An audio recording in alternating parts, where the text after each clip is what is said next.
Hello, everybody. David Shuster here. The Trump administration's Department of Homeland Security is now melting down over a hotel. Recently, a Hilton franchise denied lodging to ICE agents in Minnesota, prompting ICE and DHS officials to erupt. The Department of Homeland Security is calling out Hilton hotels after a Minneapolis franchise location abruptly canceled a reservation for federal agents. A few weeks ago, the Trump administration assigned dozens of agents to Minnesota to target migrants.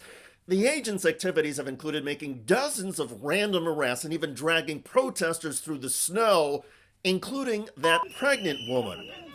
She's pregnant! Hey, okay, swear at your face! She's pregnant! Oo isu dhexeeya ICE-ka iyo dadka kale. He's dragging! Yes, he's dragging. Following that incident, protesters decided to ratchet up their message to federal agents by making sure the agents at a local hotel could not sleep.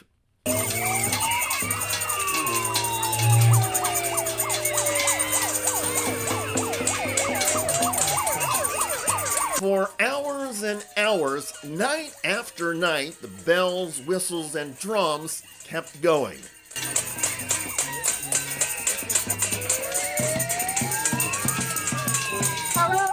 The racket reportedly did not amuse hotel guests who were not part of the ICE contingent.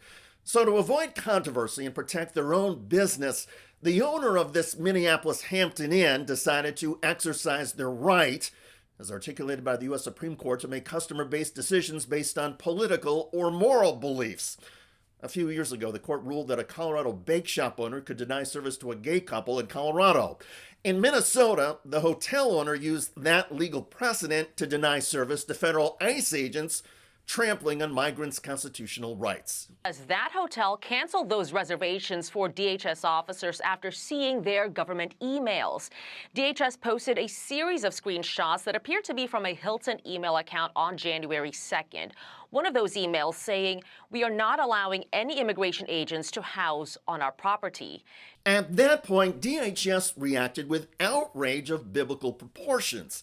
DHS cast itself as the Holy Family, shivering in the cold while the cruel innkeeper slammed the door. "No room at the inn," the agency tweeted. This, of course, was false. There was plenty of room at the inn. Minneapolis in early January is not exactly Daytona Beach during spring break. Eventually, DHS conceded the issue was not scarcity, but choice. The hotel, exercising its own judgment, had decided it did not wish to do business with these particular federal agents. In other words, the hotel viewed the ICE and DHS agents as undesirable customers. The hysterics from DHS kept coming. "This is unacceptable," the government officials thundered. "Why is Hilton siding with murderers and rapists?" One imagines a room full of Trump lackeys slapping each other in the back for that line, mistaking volume for logic. Of course, there was no logic in the DHS accusations. A hotel sides with murderers and rapists by lodging murderers and rapists, not by refusing rooms to federal agents. Also, there is the assumption that ICE is in fact hunting murderers and rapists. Where is that proof? If such violent criminals were being dragged off by the dozens, DHS could prove this claim by publishing a list of them. Convicted would be ideal, plausibly suspected would suffice if there was some actual evidence. Instead, what we know is that ICE's specialty is seizing long-term undocumented migrants whose chief crime is existing without proper paperwork. As a result, Hilton deserves not condemnation, but applause. The hotel is merely declining to participate in a vile bureaucratic morality play. Anyway, after DHS accused the entire Hilton company of a coordinated campaign to deny service to federal agents, the company noted that the hotel in Minneapolis is independently owned and operated. Hilton's position is clear. Our properties are open to everyone, and we do not tolerate any form of discrimination.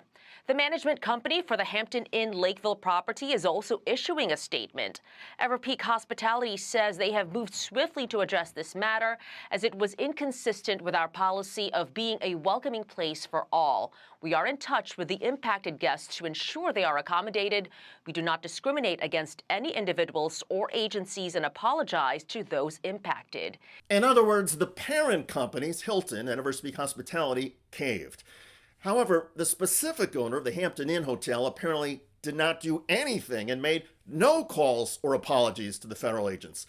And that prompted another angry tweet from DHS spokesperson Tricia McLaughlin. I wonder how Everpeak Hospitality has moved swiftly to address this matter when DHS and ICE have not heard anything from them.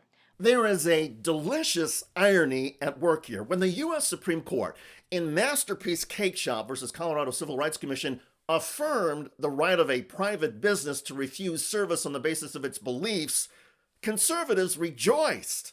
The conservatives, including those working across the Trump administration now, including at DHS, they were thrilled when a baker declined to make a cake.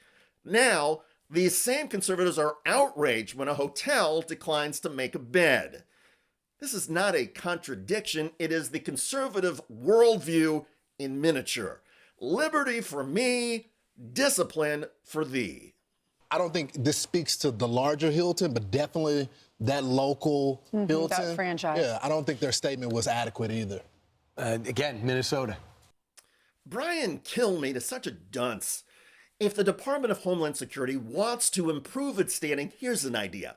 Tell the truth. Refrain from assaulting protesters and journalists, and respect the constitutional rights of citizens and non-citizens alike. If ICE and DHS agents want a room at the inn, attempt Christian conduct of the original variety, not the perversion practiced by the MAGA crowd. Until then, federal agents may have to make do elsewhere. If they really need shelter, the agents should find a campground and pitch a tent. Better yet, just go home. These ICE raids are an abomination, as a courageous hotel owner in Minnesota has highlighted. Kudos to every business owner taking a stand, and shame on ICE and DHS for whining. By the way, Donald Trump has now tanked the Kennedy Center for the Performing Arts. It was supposed to be a triumph. A very big hello and welcome. The president served as master of ceremonies at the Kennedy Center Honors. But headline Kennedy Center Honors ratings tank like never before thanks to Trump. Donald Trump's takeover of the historic institution has effectively killed its popularity. A dance company is now the latest group of performers to pull out of a show at the Trump Kennedy Center after the president put his name on the front of the building. You've got more artists now pulling out of scheduled events. Check out that video at the link below. It generated a lot of comments on YouTube. One of the most popular was from Clement, who wrote, "Who in hell would play or perform at a place with that idiot's name on it?" Indeed. I look forward to reading your comments about the Trump administration's Department of Homeland Security melting down over a hotel that refused to provide rooms for ICE agents. I'm David Shuster. Thanks for joining us.